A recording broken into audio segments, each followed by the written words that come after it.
There's a mistake that I made earlier in my life, which I think you'll have an interesting perspective on. And that was the difference between fat loss and weight loss. Mm-hmm. Maybe you could help clarify it for me. What was your mistake, though? My mistake was I was just purely focused on weight loss. So I remember at one stage I was 82, 83 kilograms. And then I found a way to burn high amounts of calories through running. Mm-hmm. And then 9 months later, I was about 68, 67 kilograms, about that. So I'd lost a lot of weight, but I had no muscle. I was too small and too lean. And I feel like I just defeated the purpose of what I was trying to do. You will, because those two you can't carry on with major performance and major weight loss. Right? Like you can lose a little bit of weight and increase performance, but at some point, if you lose so much weight and you're in a restricted diet, you're just not going to be able to perform to what you want to do. Right? If running or lifting is the thing you want to do, you're always going to crash if you just carry on losing weight. Like, it's not healthy to just carry on losing weight. So I suppose a lot of people will make that mistake. I suppose maybe I did it just randomly when I was out of the industry when I was younger. It was just like, okay, well, I didn't really think about the scale, I didn't really care about it, I just lifted. Yeah. And I suppose it's only, for me, only really when I got into either, whether it was powerlifting or I needed to be a certain weight, that I really worried about weight so much. I was always aware of my weight. But I suppose where people get it wrong is you can, if you lose weight, you will often lose muscle as well if you're in quite a big calorie deficit, right? Like you're just going to burn muscle as well as body fat. And then all that happens is you have really like messed up body composition. You know, it's where we get skinny fat, where your wrist is the same size as your upper arm, like you're super thin and light, but you've only got any muscle mass, and things are going quite wrong. And so fat loss is about burning body fat, right, off and kind of hold on to as much muscle mass as you can. And that's the bit. That was the fatal mistake. Yeah. Because during that time, it's during COVID 2020, when I kind of really went for it. I was like, I'm going to get rid of this. But in some respects, I'm going to get rid of this fat. I'm going to get rid of this weight that's on me. But it didn't. I lost everything in terms of muscle mass, and I lost the fat. So I was definitely skinny, but that wasn't the goal. Really, that wasn't the goal at all. And that's kind of when I went on the wrong journey. But it was like you're saying, it's really about, that's the bit I missed, was the muscle retention piece. But you've also got to be doing the things to be able to hold on to that muscle, right? Like you need to be training, with some resistance training, right? So you've got to like damage muscle, repair muscle, and build. You need to have enough calories in to be able to build that muscle, to be able to hold on to some muscle while burning body fat, right? So you still have to just do the things, the training and the nutrition to hold on to that muscle. So I think in lockdown I got to 85 kilos. Like me at 85, I wasn't lifting a lot of weight because we were like at home. So I had a sandbag, a couple of kettlebells, a dumbbell, and a rower. I just looked ill. Like I do not want to be at 85 kilos like I was in lockdown. Like I'd lost weight and I was stripped down, but I just didn't feel very healthy. I didn't look at all kind of like I was in any kind of shape. Like it's figurative for each person. But for me, just losing the weight, and I wasn't purposefully eating a lot less. I just wasn't lifting a lot of weight. I wasn't doing much resistance training. I was doing a lot of cardio because you're just at home, right? I was coaching people online, so you're kind of just not joining in, but almost coaching people through Zoom. So I was doing a lot of activity, just like bored at home, a few extra beers than you would do normally. Just didn't do well. So I think it can be quite difficult to hold on to muscle. It's quite an expensive commodity, right? Like it takes a lot of calories to hold on to muscle mass, and it will go quite quickly. That's why you see bodybuilders hardly doing any kind of cardio, because they just want to hold on to as many calories as they can to hold on to the muscle while still, being relatively healthy and burning off some body fat as minimally as possible. Do you find, because we're in January right now, new year, new you, lose some weight. But even that whole narrative maybe that's the narrative I just bought into at that point, because it was a January time when I was like, right, this year's gonna be my year. I'm gonna lose the weight. Do you find you have people coming to you with that mindset? Because there's not enough people having it's just having the knowledge that it's not weight you're trying to lose, it's fat you're trying to lose. Well, look, some people need to lose weight, right? Okay. Like there are some people that are overweight. They need to lose weight, and however that comes off, it comes off. It's only when you really kind of come down, when your weight's getting much lower, that you know people want to focus on fat loss because you want to show off all the muscle that you built. But if you've got someone that hasn't weight trained, it's been sedentary, is pretty out of shape, they need to lose weight. And this is the thing, like weight loss is almost a quite a toxic term in fitness. Oh, weight loss. It's not about how much you weigh. It's not about what you look like. It's about what's inside. Like you can't tell someone that's been in and out of diets for 15, 20 years, right? Like they don't enjoy the way they look. They need to lose some weight. And you say it's not about weight loss. It's like, well, sometimes it is. Like I was listening to a podcast the other day, and the lady was talking about this whole kind of like healthier anyway. And I just don't believe that. Like whether you're a bodybuilder, powerlifter, or you're morbidly obese, I just don't think that you're healthy at every weight, right? And that's been shown. Like people that are big on that have passed away. So I think, where was I? I was forgetting what I was saying. You're just going and explaining that health at any weight isn't a thing. Yeah. So it's important that people focus on, like, if you are overweight, It's January thing. it's not for us to just Yeah. define. Yeah. What is overweight? But like, but like the January thing is new year, new you, weight loss. Yeah. That's where the industry takes off. That's where gyms get new members. What's your goal for this year? Weight loss. but people always, this is where diets are okay. Right? Diets work. Calorie count works. Diets work. Portion control works. Where it falls down a little bit is we have this end date to it. So, I run 6-week challenges, I do a 4-month gig. The idea is that you carry that on. And that's why I kind of morphed my coaching program. So it's a lot more kind of less aggressive. It doesn't end on here. We have a lifetime to be able to make up a brownie that you had on Tuesday. But people put an end date to it. And it's often when people are, I've seen it from time and time again when people come to me, they've been in a stage, whether it's 6 months, 2 years, 5 years, where they've just done nothing. They might have been healthy before, playing football, sport, and then they just fall out of it. And then they've had enough, and then they're like, right, I need a kick. I need to get away from my normal life of what's happening, like the habits I've got and the things that I'm doing. And this is going to do me for 6 weeks. And it does sometimes. Like it's a kick, they do well. But the problem is, if they haven't identified the problematic things that they're naturally doing at home before they did a 6-week, 12-week, 2-year thing, if they don't identify that those things are problematic and change those, then they just go back to them.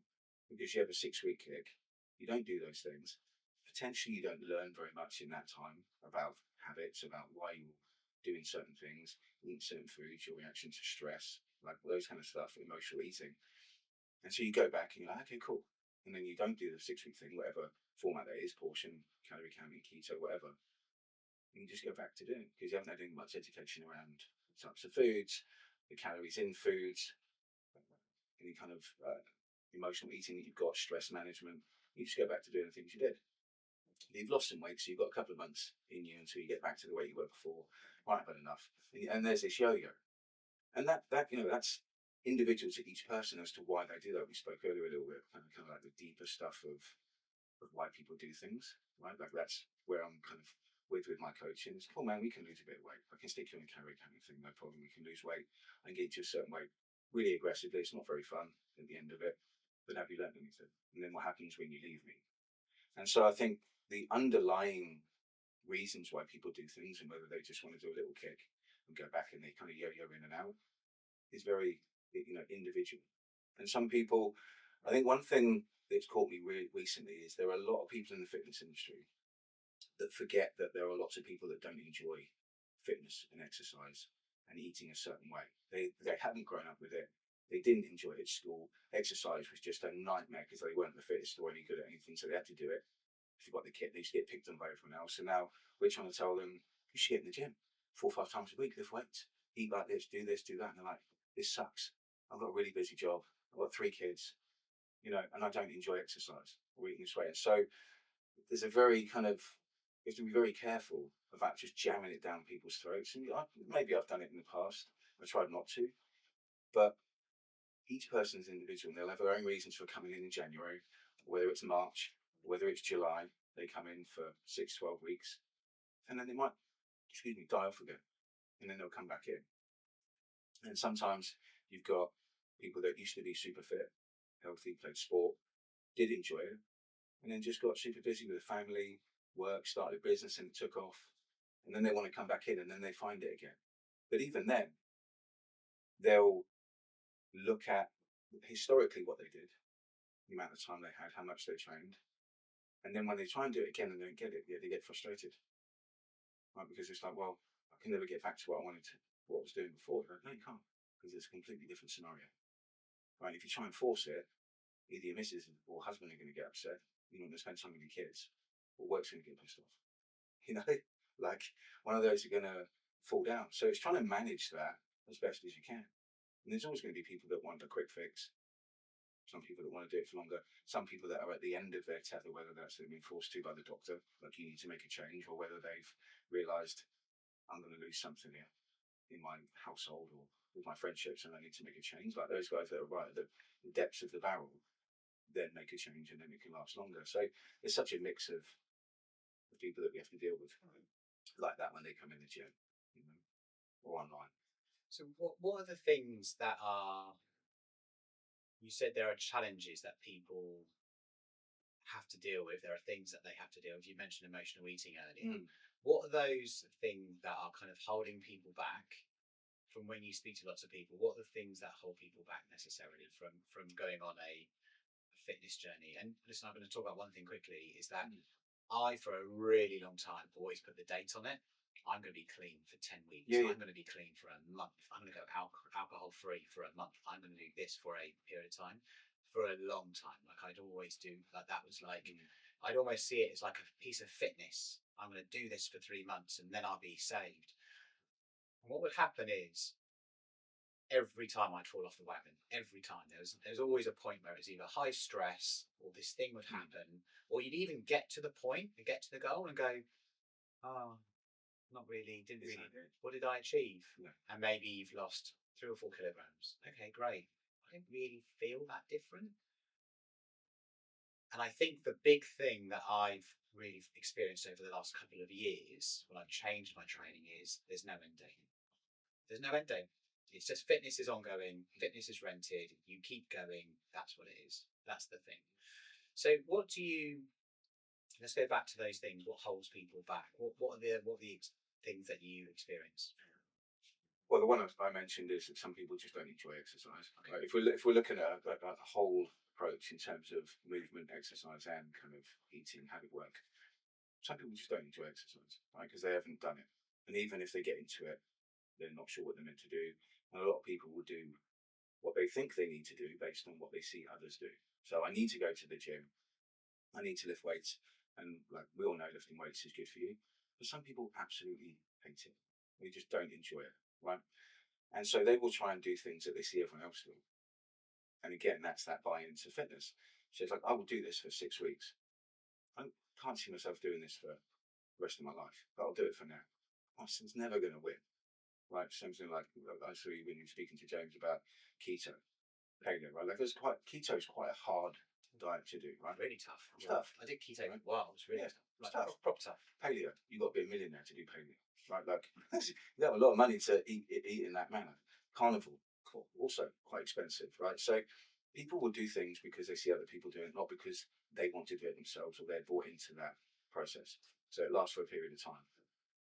Then from an emotional eating perspective, what you tend to find, I suppose the key one that I see around emotional eating, I'm not a counsellor or psychologist, right? There's deeper stuff that's going on with people that I have conversations with them in my coaching with them. But probably one of the biggest things is stress management. So often people will relate a certain thing to the thing that makes them feel better, right? So lockdown is a terrible thing for this. Like people are now stuck at home, they're starting work earlier, finishing later, working through their lunch break, right? Kids are running around, they're like, yeah, whatever. because they're working, right? And businesses have expected it of them now. Why don't you start at 7? I'm not paid until 8:30. Yeah, but you normally start at 7. So it's almost expected, right? And so these people are doing these things. They're stuck in front of a screen a lot of the time. And they're doing stuff that they don't usually like. And at the office, they could maybe go and get to the photocopy or go for a cigarette, go and speak to a friend, get outside. But now they're at their desk doing multiple meetings a day with very little time to eat, right? Back to back on Zoom. Back to back on Zoom, right? It's now expected. You wouldn't do that in the office. You'd like, it would be unheard of. But now you're on Zoom, it's expected. And so people will sit there and do stuff and they're like, this sucks. So for them to get away from that stress, right, they go to the thing that it's either go and put the washing on, right? Go and eat, watch porn, cigarette, have a beer, have another coffee with a load of sugar in it, right? So it's not that those are the things that make you feel better. They do at the time maybe, but it's the like reaction to the stress. This sucks. I hate it. That thing makes me feel better. Often that's food, right? And so people relate that to food. And so that's the mechanism. So when we get kind of this emotional eating, that's a massive one. And then it's just a snacking and then it becomes the norm. Now, you've seen some of my stuff. No food is off the table, right? I think if you start taking foods out, you can't eat that, that's bad, that's good. There are foods that are not better for you if you're on this kind of journey. If you're jamming in loads of sugar all the time, it's not going to be great. But when we start to say that stuff is bad, these people are like, oh, this is a bit naughty. I don't like doing this. This sucks. I'm going to have some food. Everyone said I can't have that. So I'm having it. Right? And then it also comes down to historically when they're a kid, stuff that they may have been through in adolescence, in teenage years. And it was a coping mechanism. You know, other clients that have had some traumatic experiences and their go-to was food. Again, stress, like horrible situation, like the reaction, the thing that made them feel better was food. And so that carries its through, right? The typical one is, oh, I wasn't allowed to leave the table until I ate everything off my plate. Oh my God. Yeah. Right? Yeah. So, like, the coach in me, that's quite rough. Like, we had I can't remember my parents ever saying it to me, but I can't really remember a lot about my childhood. But now you're also an adult. So back in the day, you were told to eat everything off your plate or you can't leave the table. But you don't have anyone telling you that. Right? So if you recognize that that's probably not great, or if you do have to eat everything on the plate, just serve yourself less, right? So then we come down to portion sizes. I want to eat everything on my plate. With a smaller plate, smaller portions. If the thing's still holding on to you, that you got to eat everything on your plate, you've still got your parents in your ear. Just eat smaller portions, right? So there's all those little things that people carry with them throughout everything. And then they try and get into fitness and health and doing whatever, doing other stuff that they see people do that they don't really like. Like with my clients, I'd like you to train in the gym, but if you can't, what do you want to do? Well, I play netball. Cool, find a netball team. Right? Like, oh, I like dancing. Cool, go and do Zumba. Can you swim? You know, a client of mine doesn't train very much, but likes to go swimming. Cool. I'm not coaching her on gym or exercise. I'm not putting a program together for them. But you have to find something that fills your cup, that you can find, like, think of yourself doing forever, that is beneficial to you, right? Like go hiking, sign up to an obstacle course race. Do something that fills your cup, that you enjoy doing, that gives you some space in and around like all the other stuff that you do, that you can carry on doing, that you know is going to be healthier for you, rather than just sitting down. It sounds like it's something you can look forward to. 100%. Can't be a chore. 100%. Look, you know, and I love lifting weights. I've been in the gym since I was 19, 20, I think, right? I enjoy lifting weights. I enjoy playing sports, all that kind of stuff, but I enjoy going in the gym, lifting weights, and seeing what that does to me and the challenge that it is. But that doesn't mean that everyone else is going to want to do it. And there's times when I do that, and I'm like, this sucks. And I've had, you know, you ask anyone who's trained that long, mental burnout is usually the thing that stops people from finishing programs. Right? Look at powerlifters and anyone that's trained hard. Like the psychological burnout from doing the same thing progressively for a period of time can really burn you out. And that's why people fall out of programs. And so even the people that really enjoy exercise and training aren't like always that interested in going or motivated, they say, to go to the gym, but they just do it because it's part of who they are. So you're not going to be super motivated all the time, even if you're going to go hiking, you know, going to Zumba, still got to get your shoes on. It's wet outside and cold and the couch is right there. Like sometimes the couch wins. It's okay. right? And sometimes going to Zumba, you don't really feel like it. The challenge is getting there and you enjoy it afterwards. So it's that thing, you can't always look forward to everything you're going to do, because I don't think it really works like that. Like some days you're going to want it more, some days you're not. But it's just your thing. It fills your cup. It gives you some time for yourself. Like those are the things that are more important for me as a coach, is having someone do stuff that mentally and emotionally makes them a lot happier and a lot more in control, than just jamming down what I think is best for them when they don't like it. And I think that's why lots of people fall out of programs. They're doing so much of what other people tell them to do without much buy-in themselves. I think it's one of the major problems we've got. It's an interesting point you've raised there, because I've certainly been in that scenario where going through COVID, and even outside of COVID now, like we still haven't really returned. Well, we haven't returned to the office. Some companies have, some haven't. So there's real high level of hybrid working. Companies are seeing the benefits of them not having employees in the office, because it lowers their cost and increases their productivity. So, but then the the flip side of that is the person that is all day now on a Zoom call, like you've just said, and then they don't get any moments of break. They're back to back, and then they're off to the fridge, or they're off, those things. For what sort of strategies can someone employ, or approaches can someone employ to, instead of going to the fridge and eating the thing, listen, we need to eat, but we need to eat like in a mindful way before the weight just piles on. I remember speaking to one client before a few years ago when we were going through COVID. And I said, "Oh, how are you doing?" Like at the end of the call, I said, "How are you doing? How are you doing yourself?" And he goes, "I'm doing great, but the cheese in the fridge keeps calling me." I never used to have that when I was in the office. 100%. It's boredom, right? Like, and again, it comes down to when you say what are the strategies, I can say what I think could work based on how I think, right? And how I've adapted my ability to say no or not to say no to something, right? Something just grabs you and I'm having another biscuit. There'll be something that I just can't say no to, I'll just keep doing.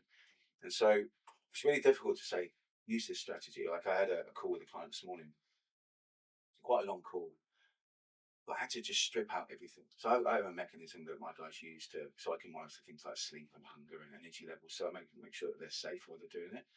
But some people are so busy, man. This lady runs a business. She is flat out all day long. Typical scenario of what we've just spoken about. And so I have to recognize that even though these things are good for her to also learn, it just makes her feel as though she's failing, right? When she can't do those things. She's a people pleaser. She wants to make sure that she does everything for me. Not that I'm going to chastise her. It's not about that. So I have to strip everything back. Can you do this for me? Can you just send me a photo of your food? I said, well, I kind of want you to eat. Send me a photo of the food. Let me know how you feel. Have you had any challenges in terms of that stress response? Right? She usually goes to the fridge. Like, you run into the fridge still. So then with her specifically, it's okay. And I use this on myself, these little micro conversations that I have. Do you need this thing? Do you want it? Like, are you just suddenly hungry? Right, that's just come on. Like, you're stressed, you're not hungry, you just now want to get away from the thing you don't enjoy. So do I need this? Like, again, assess. Have I had anything to eat today yet? No. All right. Well, if I don't have this, and I've got a really busy day, I'm probably going to be ravenous later and devour all the cheese in the fridge. So then maybe it's time to eat. But it's this little micro conversation. Right, what have I eaten already? Do I need this piece of food? Like, what is it going to do for me, and how am I going to feel afterwards? And then there's a phrase that I use: is the thing that I'm about to do conducive to the thing that I want to achieve? Right. And I used to use that on myself when I was in sales. So based from home, they closed down the office. I'll be sat in my jobs watching cricket. I'm like, is this the thing that's conducive for me achieving what I achieve in my business? Right. Like I said, my pipeline's drying up. I should have been on the phone, and I'm like having a cup of coffee watching cricket. Right, get on the phone. So if you can have that conversation with yourself, right, and then take the answer that you give yourself, because you kind of know, then it's okay, right? I do this some evenings if I've got loads of people around my house who've had a bit of a booze up. Everyone leaves, and I'm like, I don't know, no, I used to have a beer. And now I'm like, well, if I have another beer, I'm going to be like a drunk old man on my own, have another beer. Is it going to do anything for me? No, I've had a skinful already. And what am I going to feel like tomorrow morning? Well, probably worse. It's not doing me any good to just sit here and have another beer, so I just don't have it. I have a cup of tea. So those little conversations happen over time, right? I have those all day long with everything that I do, things that I eat, what I'm about to do, what I should do later. And if you can have those little conversations and take the answer that you give yourself, because you kind of know what the best thing for you to do is, then it can work, right? And that's kind of what I'm trying to get my guys to do as best as possible. Do I need that food? Sometimes sitting on the couch, having something to eat and sleep is the right thing for you to do. But it has to be right for you in that moment, right? Like, are you super stressed? Have you been up all night with the kids? If you don't sleep, what's going to happen down the line? Okay, cool, I'm going to take a nap. Doesn't mean you have to go and do all the steps and go to the gym.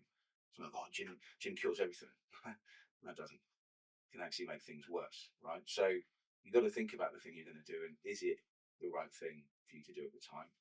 And then once you've done that thing, have that little micro conversation a little bit later. Okay, cool, I had my nap and add some more cheese. So what do I do for dinner?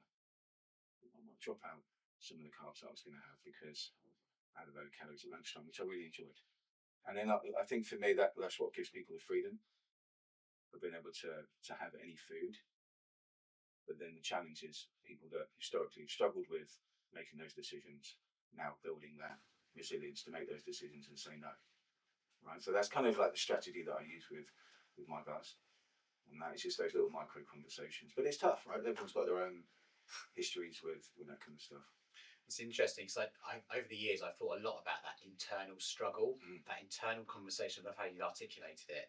That internal struggle conversation, which is two thoughts are true in my head. One is, do I want the cake? Yeah, I really want the cake. Yeah.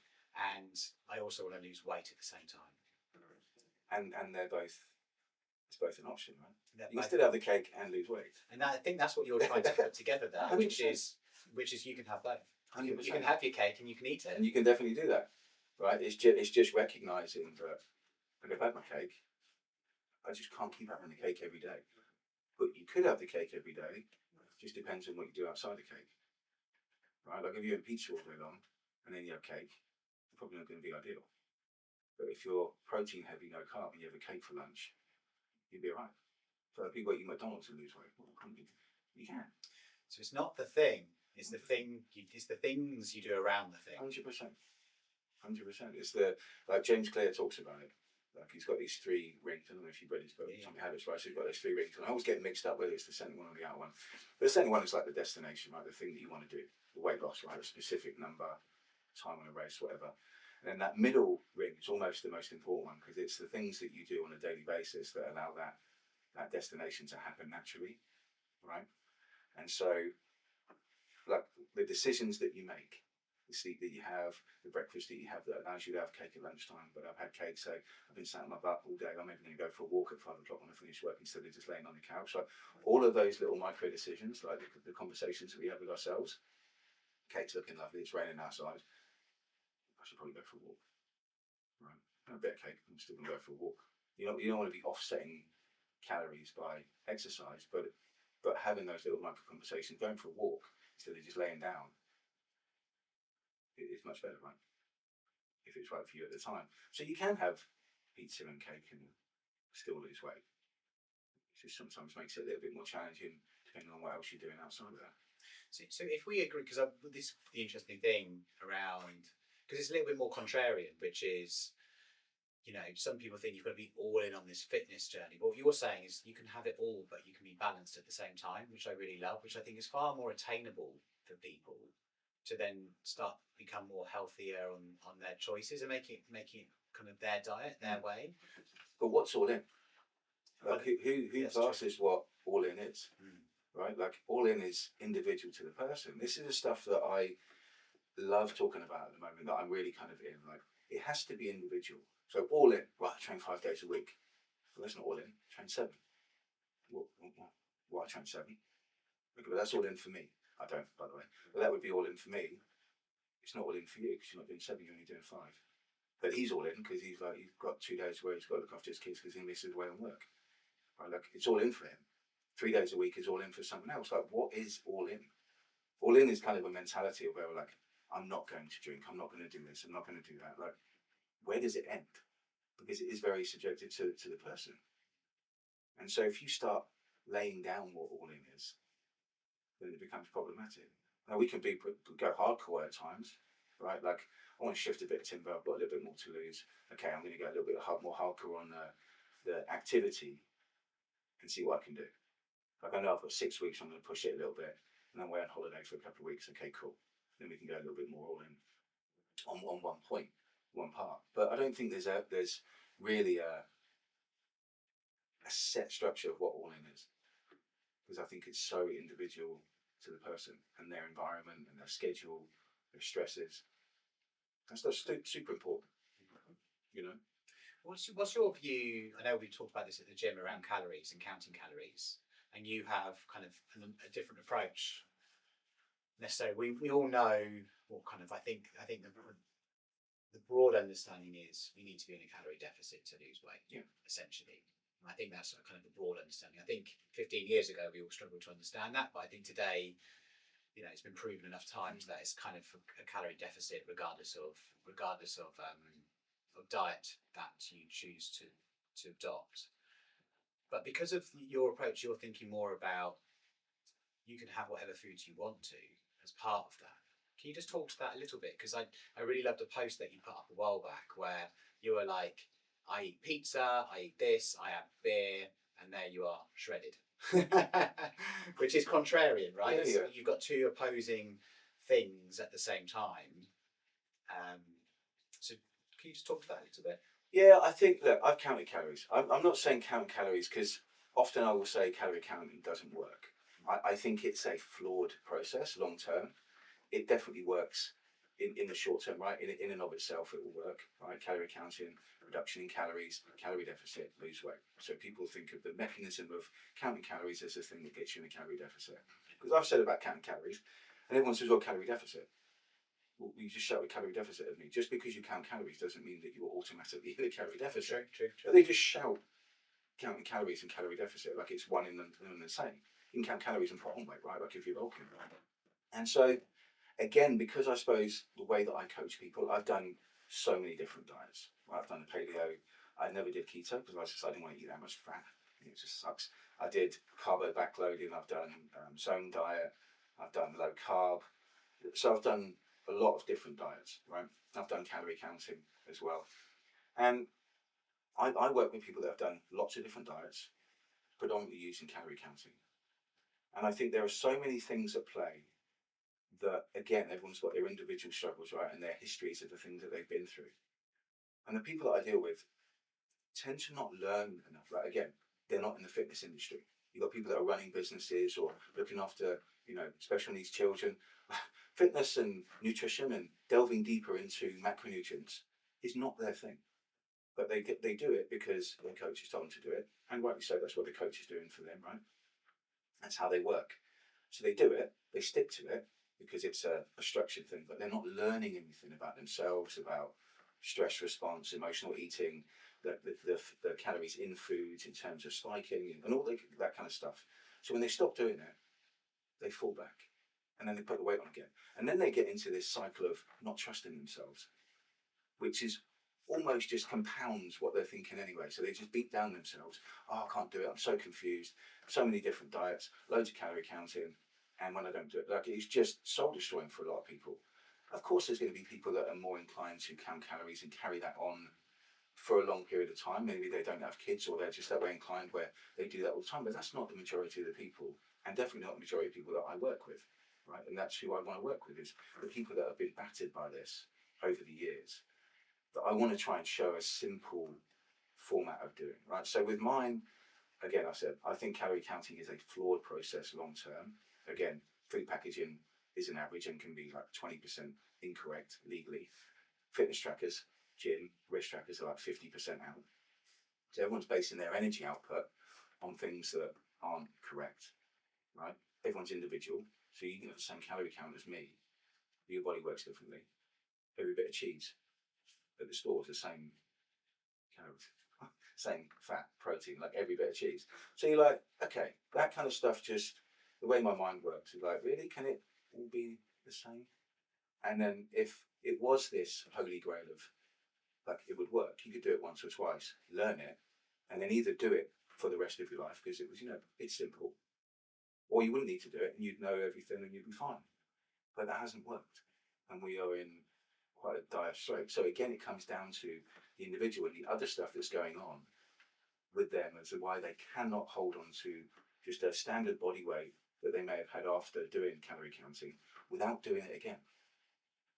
So what is it that's not allowing them to say no to certain things? Why don't they want to hold on to that set weight? Right? Like I got to 75 kilos from 82. Okay, cool. From at 75 and it wasn't drastic, I feel comfortable at 75. And as soon as you stop calorie counting, 77, 78, you just jump straight back up.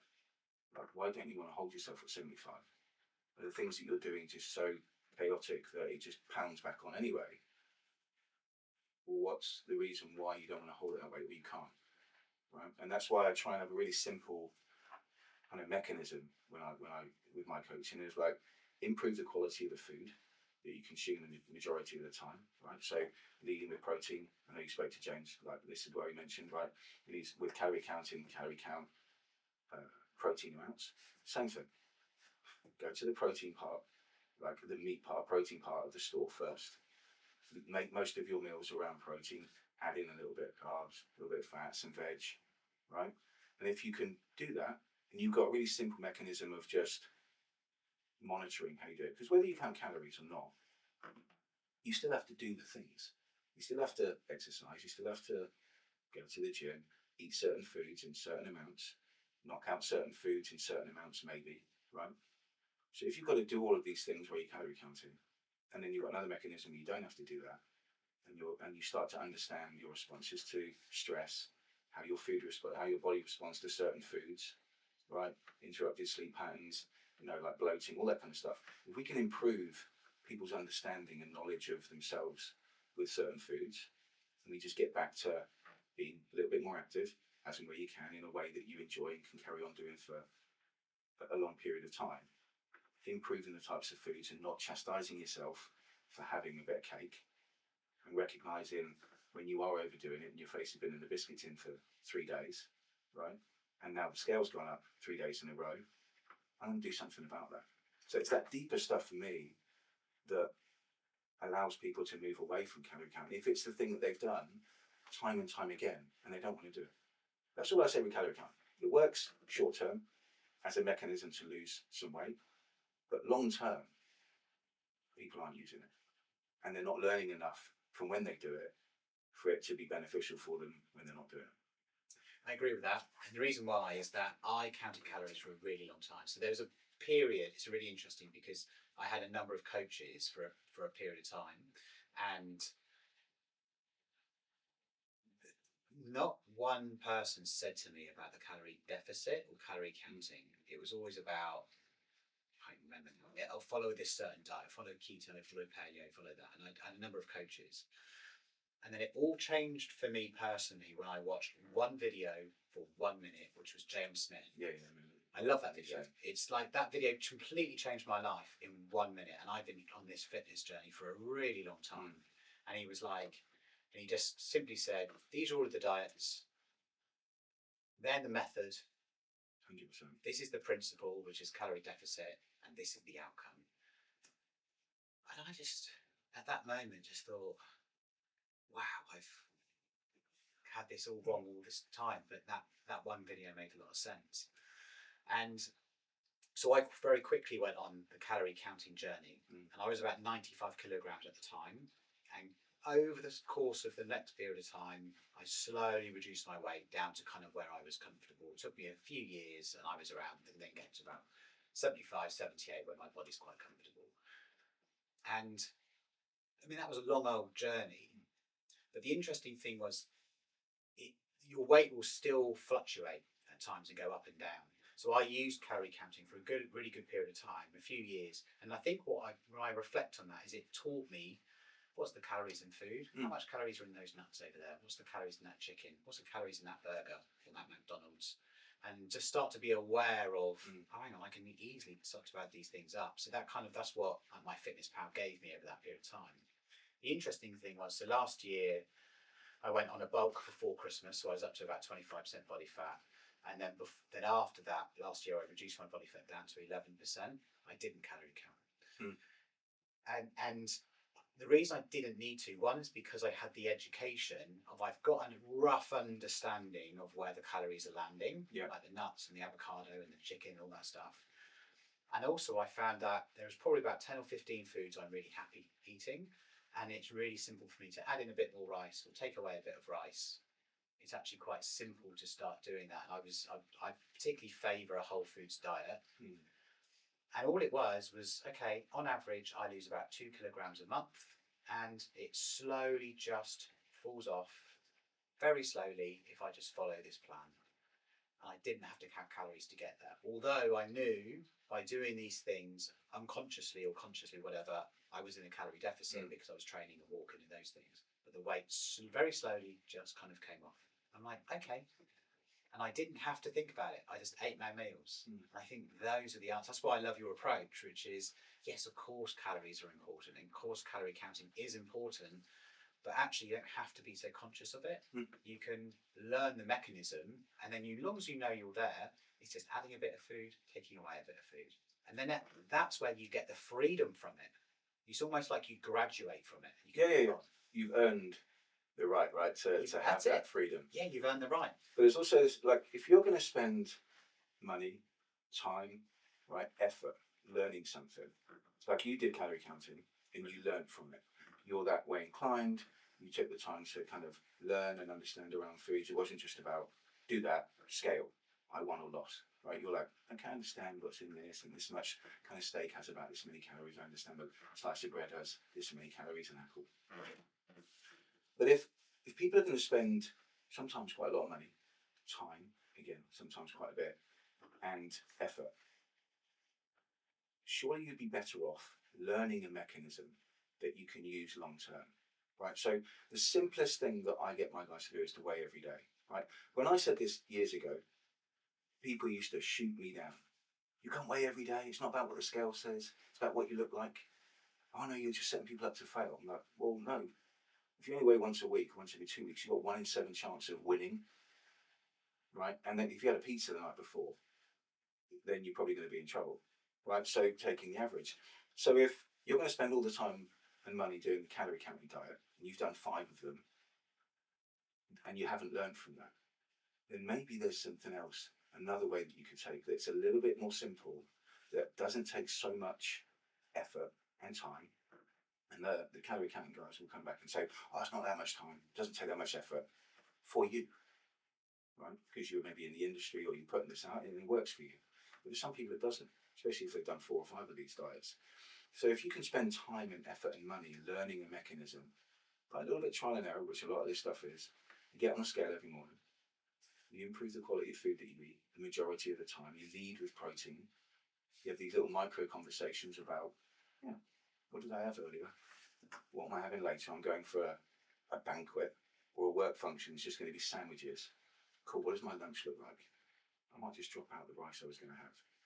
Right, those small little decisions are the things that give you that freedom, right? To go anywhere, do anything, eat anything on a menu. And then tomorrow morning go, last night was pretty heavy. I'm maybe going to wait until 11 o'clock to have something to eat. Intermittent fasting. Right, in and of itself, without doing intermittent fasting, right? I'm just going to drop out breakfast. I'm just going to have chicken breast for breakfast tomorrow because it was pretty carby the night before. I enjoyed a couple of beers, lovely jubbly, and now I'm going to take the onus to not have my normal breakfast of loads of eggs and bread instead of chicken breast. Right, and that's what gives you that freedom. So weigh yourself every day. If it keeps going up 3-4 days in a row, what you're doing isn't working. If that's what you're looking to achieve. But you still got to do the things, right? You still got to train, do the steps. So if you jump on the scale, you look in the mirror, and you're doing the things that you would have to do anyway, it's golden. You know, I'm 2 kilos up today than I was 2 days ago. But I know I ate a ton of food yesterday, didn't move very much because I didn't feel great. But I know it's going to come back down. I was 3 kilos in a day heavier after Christmas Day. I couldn't eat for a whole day after the amount of crumble I had on Christmas Day. It was really enjoyable. I made it, but I couldn't eat. But then I was the lightest I've been in nearly 3 years, just after Christmas. I didn't change anything. I just knew that it would come back down once I got back to doing the things that I normally do. Walking, eating protein predominantly the majority of the time, not having too much sugar. And that's why I think people need to to look at is if I spend some time just simplifying things, with a really simple mechanism, it doesn't need to be mine, but you can move away from the calorie count. You've got to take some ownership over the scale going in the wrong direction, right? If it's still going there, like, do something about it. And there's enough information out there. You could jump on ChatGPT and say, how do I lose weight in the next week? It would come up with a mechanism that you could do. You can just follow that. But people struggle with that. That's why they come to like the PTs and nutritionists, you know. I love the simplicity, and also I did that as well all of last year. I always do that. I weigh myself every morning, naked, first thing, after going to the toilet. Yeah, 100%. Because it just gives you an answer. The interesting thing about that, I think it teaches you more about you and your body and how your body responds to things, reacts to things, just by simply weighing yourself every day. So I love the analogy of I might butcher this, which you learn more from doing one press up than you do from reading a book about doing press ups. I love that. Do the thing. Do the thing, because you learn more from it, right? And I think that thing about weighing yourself every morning, one, it is not toxic. It's actually great information and feedback. And there's a little bit, if you are on a weight loss journey, or equally you might be looking to add some weight as well. That's impossible. That's an important part of building. You can probably talk that pretty well in terms of the two phases. We'll come to that in a second. But like, that's good feedback of what happened the day before. And if you eat a load of carbs the night before, you're probably holding a bit of water, and therefore it's going to be a bit heavier. But a lot of people don't know that. That's also the educational side. That's the feedback. Yeah, that's why, because then you can go, what did I do yesterday that made it heavier? And is this even real weight, or is it just the fact it hasn't passed through? 100%. Exactly. Like fluid volume. Just hasn't passed through the tract yet. Increased water. Like DOMs from training, you can hold on to a pound or two of fluid. Okay. Right? Like if you're super sore from training. So that's what I mean. Like people in the fitness industry are like, oh, you should know this, and they just read it off. But people that aren't in the industry don't know those things. So they jump on a scale once a week. Yeah. They've had pizza, they're really sore from training, they're like 3 pounds up. Like, that's it. But they do it as midday with their clothes on. yeah. Heels, belt, heavy belt. You know, like it's on, like, oh, I'm up. Like, really? It's not comparable. But that's the weighing everyday thing is still portrayed by a lot of people as being toxic. And I equate weighing every day to using it as a tool, right? Instead of it being a win or lose scenario, that you jump on it, you're like, oh, I won this week. You know, I'm not going to chastise myself. You jump on it and you go, cool, so, oh, it's down. It's up, okay. It's feedback. It's a tool for you. It's just a piece of kit. Yeah, it's feedback. But people are so scared of it. It's critical feedback. Often people are scared of the number because they know what they've been doing. Well, I think I'm going to challenge that, because if you're doing, I'm not going to call anyone out, but let's say we do Weight Watchers, we weigh in every Tuesday at whatever time. That's where the problem's going to come, because you're working towards this thing on a weekly basis, and also, again, you're weighing yourself with all your clothes on in front of other people, which that feels wrong on every level. Wearing the thinnest clothes. Yeah, you know, that's wrong on every level, and also you've had a heavy lunch. Yeah. You know, all of that's crazy. But if you just proactively go after the feedback every morning, then also you've got every day you're getting the information, so it doesn't become scary anymore. Do 100%. that. 21 days to create a new habit. Do that for 21 days. You will no longer be scared of it. It won't be toxic. It'll just be good information. Oh, I had a burger last night. I'm a bit up. Oh, I had chicken breast last night. Oh, I'm down. Oh, it processed through my body quicker. It didn't hold on. You know. So all of that. You know, feedback is the answer. You've also got to be willing to take what that tool is telling you, right? So some clients will be like, oh, I'm really getting comfortable with this weighing every day. Like, it's a thing, it's not scary anymore. It's up a kilo. I know why though. You jump on there, oh, it's up another half a kilo, it's not a problem. And then they don't do anything about it because they're like, oh, it'll come back down. If it keeps going up, you've got to do something about it, right? Like, whether you're weighing every week or every day, if it's feeding back to you and you're not doing anything about it, you're not taking that information and using it to your advantage, then there's still that underlying issue that we may have of like, I don't want to do these things. Like, I don't want to be in a deficit. I don't want to hold it this way. You know, I still want to have my cakes and still want to have my cake and eat it. And then that's always going to be a different scenario, because those people are going to struggle regardless of the mechanism that they're using, right? All the tools they're using to gauge how they're getting on. Because there's always that underlying thing of like, well, I'm not going to stop. Yeah. Right, until I'm really annoyed with myself, and then I'll stop again. And then I'll keep going until I'm really annoyed with myself, and then I'll stop again, and then you have this yo-yo. Right, but that's a different kind of situation. The yo-yo is a thing, right? People are on, they're off, they're up, they're down. All in. Right, it's all in on, yeah, you're right. They're all in on this fitness journey, or they're not. Really, what you're trying to say is that you can just be on the journey and learning and gaining feedback, getting balance while you're doing the thing. But again, I'm very conscious that it's easy for me to say that, right? Because I'm a fitness guy. All I've ever done is fitness. Okay, when I was in sales and stuff, but I still played sport. I still went to the gym all the time. I enjoy it. I also have some underlying self-esteem issues. So I don't want to look a certain way, or I want to hold on to how I look, right?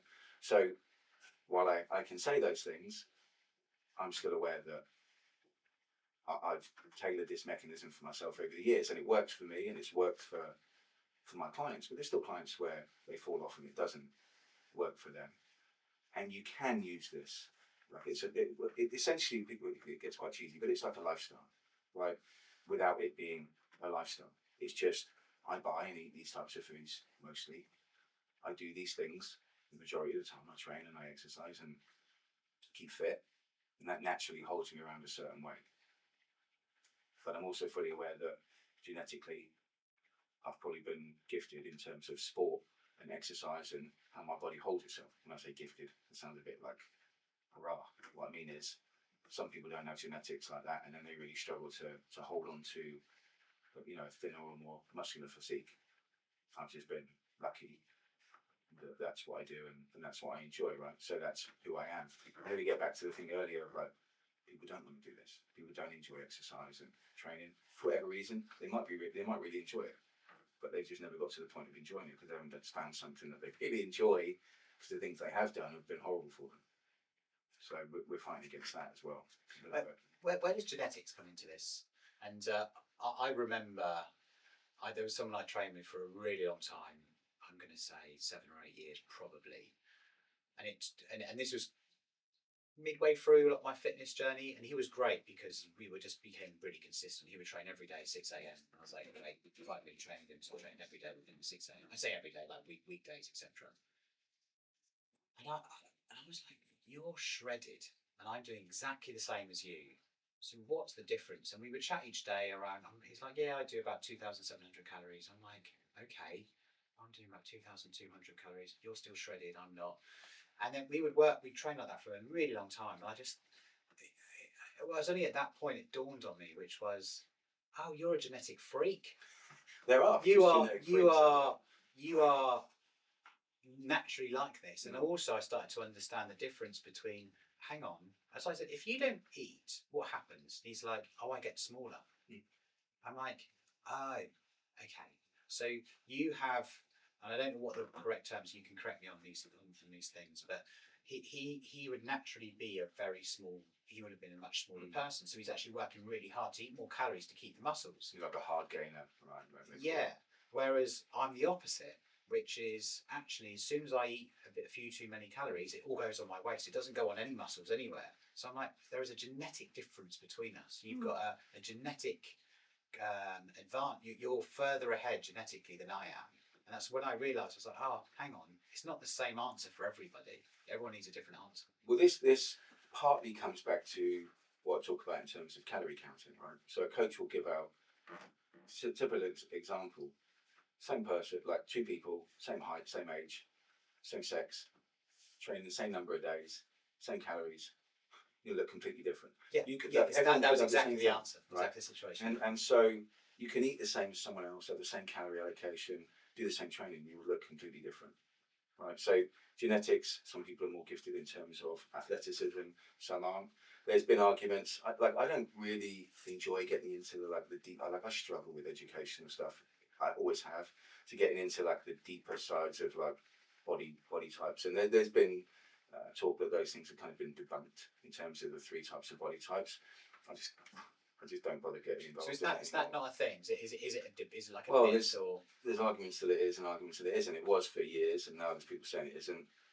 I'm so over just the conversation. The conversation about it, like, just do what you need to do for you, right? And it's that typical, what does it work for you? Like, train, eat certain types of foods. How many times a week can you train? Can you do it consistently for a long period of time? Do you enjoy it? Right? Like, are you putting on weight? Make a decision. What are you going to drop out? What does the scale look like today? You know, all those little things. Genetics, there's always going to be people, you know, like for me, athletically, I'm genetically that way inclined. Friends of mine aren't, but they're way cleverer than me, right? And they're way more successful than me. And they've got other things going on. So, like, I mean, it just gets. This is the stuff that really just bogs me down as a coach. Like, people can really. I'm not saying you are, but people get really kind of bogged in. Oh, I'm this type of body type. I'm never going to be there.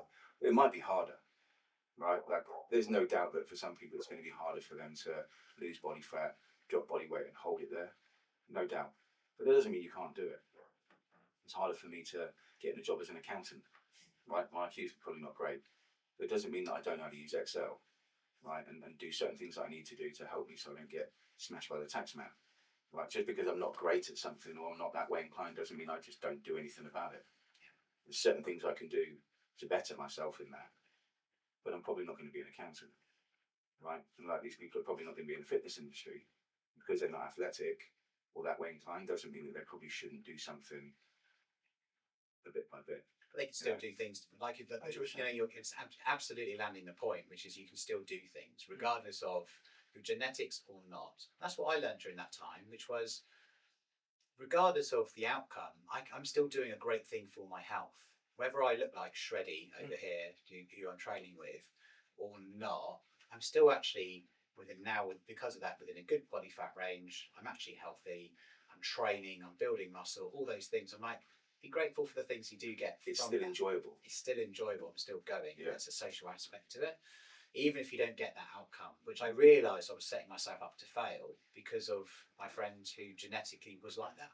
And it was only when I started to ask questions after a few years, I was like, have you always been like that? So, yeah, I've always been pretty shredded. Good, actually. Oh, right, okay. So we're not on level pegging here, and it's not even a competition, but you can't help but compare.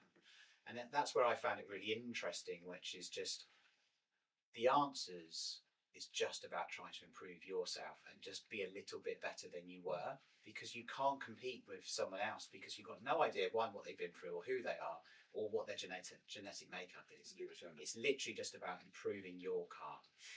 Just improving who you are. That's all you can do. Definitely. No, I was gonna say that, like, it's that thing, we're doing things because we see other people doing it. We're comparing ourselves to other people without knowing their history. Yeah. I'm going to train like him. We'll get the same stuff. And then when you don't, you're like, this sucks. Like, why? Why can't I? What's wrong with me? You know, why don't I look like that? Why can't I compete like that? Why am I not as strong as that person? I do as much as him. I do more than him. But you're not him. You know, like, you're not that guy. It's not going to be the same. Comparison is a thief of joy. Oh yeah, definitely. Because you could have done great. You could have done really great. Really had a great week. You've eaten in the way that you wanted, the way you intended or you planned to. You hit the gym 3 or 4 times, and you went home, you were present with your kids, you did these things, you decided not to drink alcohol that week. But that week didn't make you shreddy. That week just made you better. Yeah, yeah. And then if you suddenly now you're following these fitness people on Instagram, and you're following that, and now suddenly you're like, oh, but I really wanted to be like that. You're like, yeah, one, not after a week, and two, probably not possible for you. Yeah, yeah. But you were better. You were better for your kids, and you're better for your wife. That's all good. They're all good outcomes. And you didn't see what they did before to Yeah. get where they are now. Yeah. You know what I mean? Like, you don't know what they've been through or how rough that's been or the things they've sacrificed or the things they've put in their bodies to look a certain way. But you're judging yourself based on all these things that are just quick fire at you on social media. You know, it's terrible. But don't get me wrong, looking at someone going, that's a looking tiny physique, like, or that's a really good businessman, like, I want to be that successful. Great, go after it. What did they do? How did they do it? What can I learn from them? Cool. But understand I'm also individual. I can't sit at a desk like Hormozy for 14 hours. So what can I take from him? What can I implement for myself, knowing what my limitations are in terms of my own mental clarity and my own mental ability? Cool. Then that's my gig. You know, like, take the best from them, but also understand what they've had to go through and what they've, you know, sacrificed to get where they are, and are you willing to do that? That's the other thing. Like, I want that. Cool. Are you willing to not see your friends on the weekend or go out wine? Ooh, no. Well, then it might take a little bit longer or won't happen at all. Just saying it. Everything comes with sacrifice. 100%. Like I have a client of mine I talk about often. When we first started working together, she lost a ton of weight. Like, she was more athletic, and every Friday she wants to go to have pizza with her family. Right? It's a family thing, weekly thing. Awesome. But she wanted to get to a certain weight, and I'm like, that's cool. But there's a point where this becomes unfun for you. Like, if we're trying to lose weight or drop some body fat, like, at some point you need to feel as though you're in restriction. Right? It can't just be happy days all the time. Like, if it needs to be a time when you're saying no to stuff and it feels a little bit uncomfortable, you're not going out as much as you maybe did, or you're not drinking as much as you did before because you're making that conscious choice. But if you want to get to this weight, we can get there either by becoming really unfun, and are you willing to not go for pizza with your family on a Friday? She's like, no, I'm going for pizza. I'm like, cool. As long as you're aware that that may have an impact on how quickly we can get to that weight, then cool. You might not even get to that weight if the other things that you're doing are as extreme as we're going to go. Right? But there's a limitation of what you can do. Right? There's only so many hours you can train, only so many hours you can walk around the streets trying to get steps, and there's only so much food you can reduce down before, like, you're dead, right? Or like you're eating grass. It becomes really unfun. So you have to be aware of that. So there's also that, like, how much pain are you willing to go through to get the thing that you want to achieve? Because I think that's where people fall down. They're like, it's that all in. I'm going to train 5 times a week, give up smoking, give up drinking, chocolate. 2 weeks later, in the pub, throw a chocolate, cigarette, and a pint. You know, like, I'm not willing to give up that stuff. I thought I was, but actually it's quite challenging. And then they end up going back to what they were doing before. So, like, we just try and look 1 or 2 things. What's the biggest thing that we can action now that has a bit of a knock-on effect to the other stuff, without you having to give up everything straight away? Like, even when I said to this lady today, we want to do the least amount of stuff to get the biggest amount of progress, right? And reducing food is ideally the last thing that we want to be doing. There's so many other little things that people can do: be more active, change the types of foods they're eating, right? Get more sleep, reduce stress. All those kind of things are the things that we can tweak much easier than having to just, like, limit the amount of food that you consume. It's the last thing you really want to do. You know? So interesting. It's so interesting because it's so personal. It's so and I mean personal as in it's personal preferences down to the thing you don't want to give up. Like, I don't want to give up that Friday night with my friends, or I don't want to give up the cigarette or the chocolate, or I don't want to give up this, but you want the outcome. And that, I think that's where that you have that not competition, you have that inner struggle. I want the thing, but I can't have the thing. And I think that's what becomes challenging for people, which is, I want to enjoy my life. That's where I was for a long time, which is, well, but I want to enjoy my life. I deserve to enjoy my life. But now I also want this other thing over here, which is the fitness thing. And there's an internal competition or rivalry. And as soon as I go and have the thing, now I've failed. And now it's this. And now that becomes destructive. And that Friday night beer turns into a Friday night weekend binge. Yeah. And now Monday I'm starting again. Oh, I hope I get it right. Then Wednesday comes a work drink. But that also comes down to, I'm all in, of what's expected of you, or what expectations you put on yourself. So that's bad that I had a bender over the weekend. I failed, right? Like, I'm all in. Or there needs to be an end date, or I was going to achieve this by this date. Like, if you decide to have beers every day of the weekend, now and again, it just means that maybe it's a little bit longer for you to get to the weight that you were aiming at. Or you might feel a bit groggy, so you don't train on the Monday. Now, if that continues to happen, then you have to identify if the thing that you enjoy is actually detrimental to you generally. Like, if you're doing that stuff, you're drinking all the time, you know, like smoking crack, like eating chocolate flat out, then maybe that thing is the thing that you probably can't enjoy that much anymore, because it's having a really detrimental effect on the other things that you want to achieve, right? But if we put this, like, has to be like this, like, have some limits for yourself, some expectations, right? Hold yourself to higher account. But if you're always chastising yourself for going have a few more beers than you think you should, based on what? Who told you a certain number of beers, who told you a certain number of days that are right for you. You've got to recognise that actually what I'm doing is, it's taking me away from what I want to achieve a bit more often than it should. And then you track back. And also, people are very good at giving up the least aggressive thing. Right? It's like smoke 20 a day on a bender from Friday to Sunday. I'm giving up crisps.